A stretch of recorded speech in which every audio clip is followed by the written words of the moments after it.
Okay, hello friends and followers. Again, this is the Central Electronics V100 VFO insides, the innards. So I've been working on the slider here. There's a slider that will slide into a coil here and change the, I guess it's the inductance, I'm hoping that's right.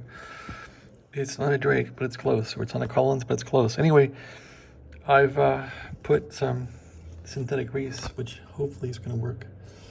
They might want to put oil on there, but I figured put some grease on there. So synthetic grease, use this stuff in all the Drakes. Anyway, this thing is so tight in tolerance.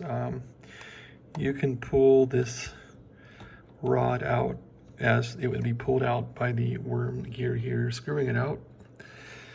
And you want to be able to take this in and out fairly easily. So I think I got that working now, where I can just, still a little squeaky, but it's more or less working. I think when it's straight, it won't bind. So that's the story here. I've put synthetic grease on the rod here, on that hardened magnetic rod I guess they have there. So let's see how that works.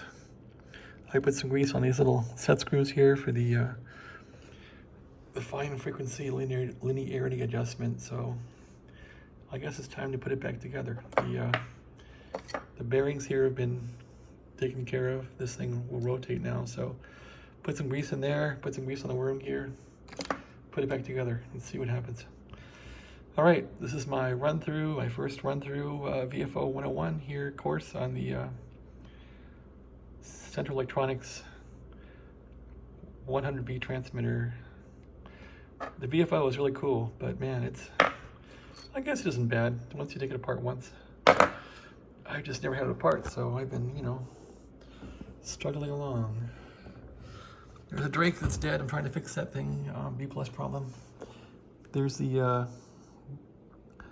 100V on its back, on its side. Its listing hasn't sunk yet, but we gotta get the VFO running. So that's it.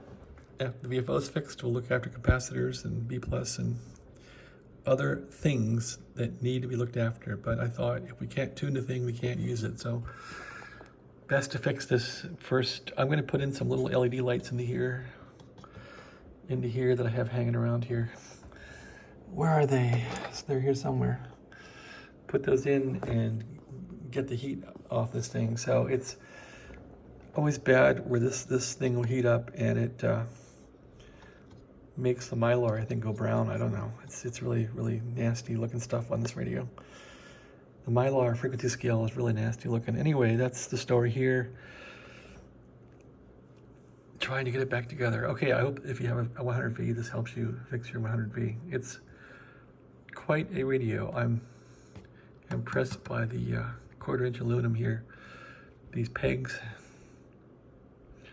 just how it's built. These guys, you can tell they came from a World War II military background. It still has a military feel to it. It's really cool. World War II design in 1960.